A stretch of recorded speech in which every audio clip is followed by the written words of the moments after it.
यहाँ पर आप देख पाओगे, इस पे आर्टिकल आपको मिल जाएगा, Russia used band vacuum bomb capable of वेपराइजिंग human bodies in Ukraine. ये एक और आर्टिकल है एनडीटीवी का, यहाँ पर लिखा है कि ये बॉम्ब जिनेवा कन्वेंशन के अंडर प्रोहिबिटेड है। बैंड तो नहीं है, मैं ये नहीं कहूँगा कि बैंड है कहीं पर, मगर बिल्कुल ह्यूमन राइट्स वायलेशन का आप एक कह लीजिए बहुत ही स्ट्रॉन्ग केस बनता है इस बॉम्ब का यूज़। और इस बॉम्ब के एक्सप्लोजन की एक वीडियो भी सामने आई है। मैं अपनी तरफ से कंफर्म कर नहीं सकता कि ये वीडियो ऑथेंटिक है या नहीं, मगर American media, Australian media, pretty much पूरा वेस्टर्न मीडिया कह रहा है कि this is the video, footage मिल चुकी है जो यहाँ पर शेलिंग करी गई है इस बॉम्ब की। ना ये जो वीडियो है ये मैं आपको यहाँ पर दिखा देता हूँ।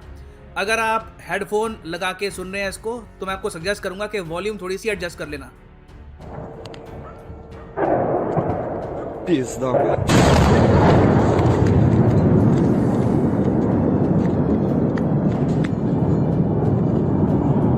Сядь нахуй.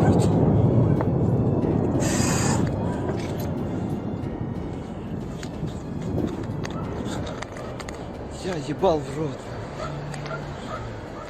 अब इंटरेस्टिंग बात यहाँ पर ये देखिए कि यूक्रेन ने इस फुटेज के बेसिस पर, इस बात के बेसिस पर रशिया के अगेंस्ट एक कैंपेन स्टार्ट कर दिया है कि रशिया की यूएन सिक्योरिटी काउंसिल में जो सीट है ये भी छीन लो, क्योंकि Russia blatantly war crimes commit कर रहा है इनोसेंट सिविलियंस पर in Ukraine.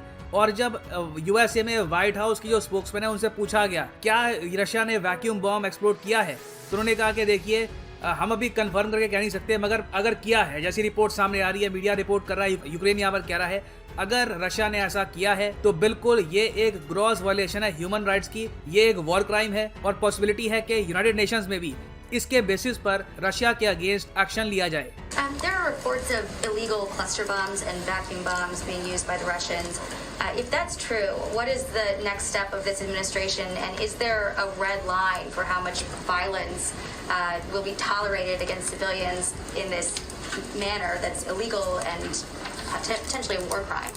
It would be. I don't have any confirmation of that. We have seen the reports. If that were true, it would potentially be a war crime. Obviously, there are a range of international fora that would assess that.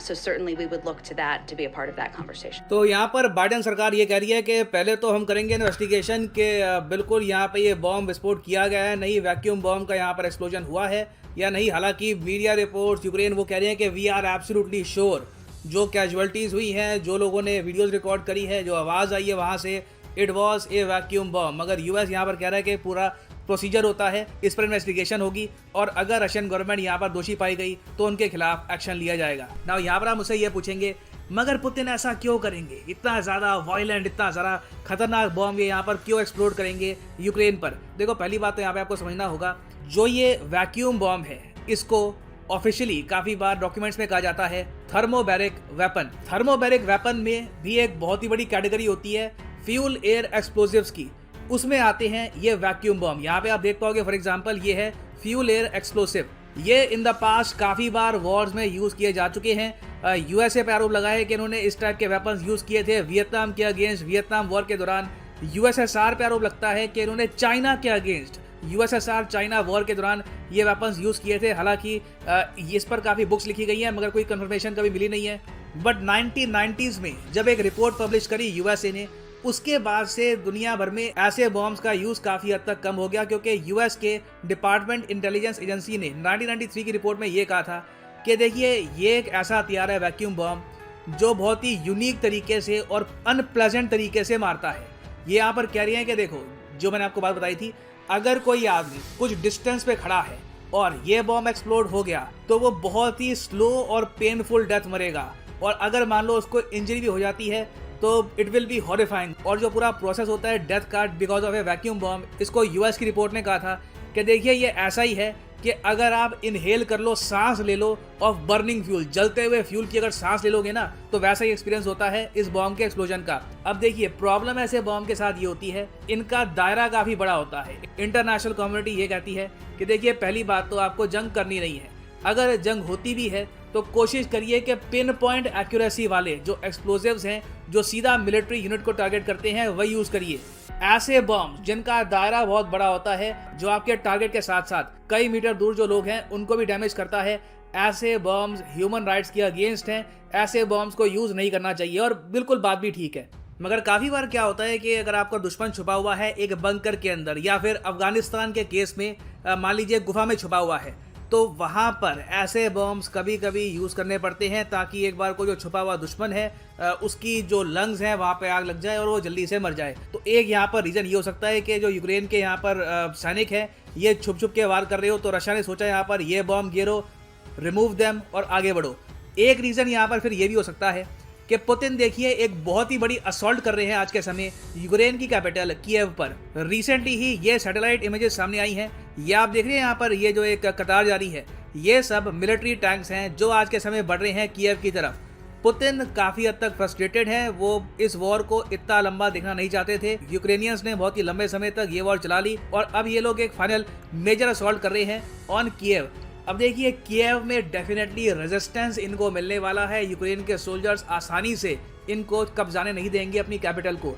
ये हम already देख चुके हैं कि कई Ukraine के soldiers ने एक बार को सुसाइड बॉम्बिंग भी कर दी थी अपने देश को बचाने के लिए। यहाँ पर आप देख पाएंगे ये जो सोल्जर है इसने सुसाइड बॉम्बिंग करके एक ब्रिज डिस्ट्रॉय कर दिया ताकि रशियन फोर्सेस इस ब्रिज का इस्तेमाल करके आगे ना बढ़ पाए। तो पुतिन सिंस एक बहुत ही बड़ी असॉल्ट कर रहे हैं। उसके अलावा यूएस रिपोर्ट्स ये भी क्लेम करती है, इनकी इंटेलिजेंस रिपोर्ट ये क्लेम कर रही है कि पुतिन आज के समय बहुत फ्रस्ट्रेटेड है। रिसेंटली यूएस ने ये रिपोर्ट पब्लिश करी है कि western intelligence agencies have good visibility into Russian leader right now, और इनके हिसाब से पुतिन बिल्कुल चीखते हैं काफ़ी बार अपने जनरल्स पर, अपने मिनिस्टर्स पे कि क्या कर रहे हो, तुमसे मैनेज नहीं हो पा रहा, वॉर काफ़ी बार हमारे हाथ से निकल रही है। तो इन्होंने यहाँ पर यह कहा है कि हमारे हिसाब से हम ये तो नहीं कहेंगे कि व्लादिमीर पुतिन मेंटली अनस्टेबल हो गए हैं, मेंटली अभी भी काफ़ी हद तक स्टेबल हैं, मगर इनको गुस्सा बहुत ज़्यादा आ रहा है। और पुतिन के गुस्से का मेन रीज़न यहाँ पे मैं कहूँगा ज़ेलेंस्की है।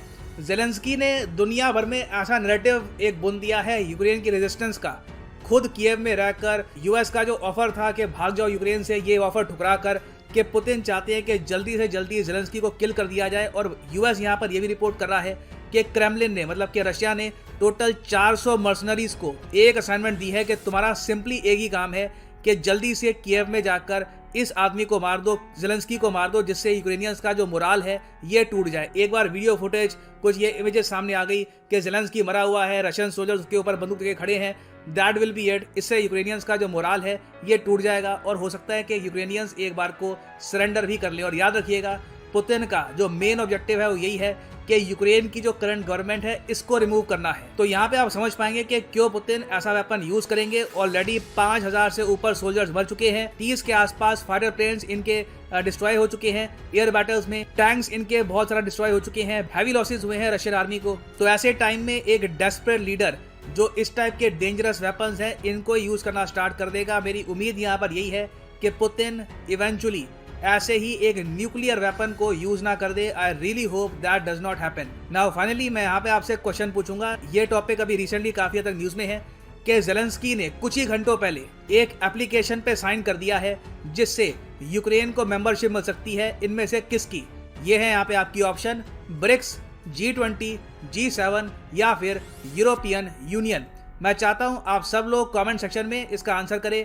सही आंसर जो है इसका PDF में आपको मिल जाएगा और उसके अलावा जो भी कमेंट सेक्शन में इसका सही आंसर करेगा उसकी कमेंट को मैं हार्ट भी दे दूंगा ताकि बाकी लोगों को भी सही आंसर पता लगे।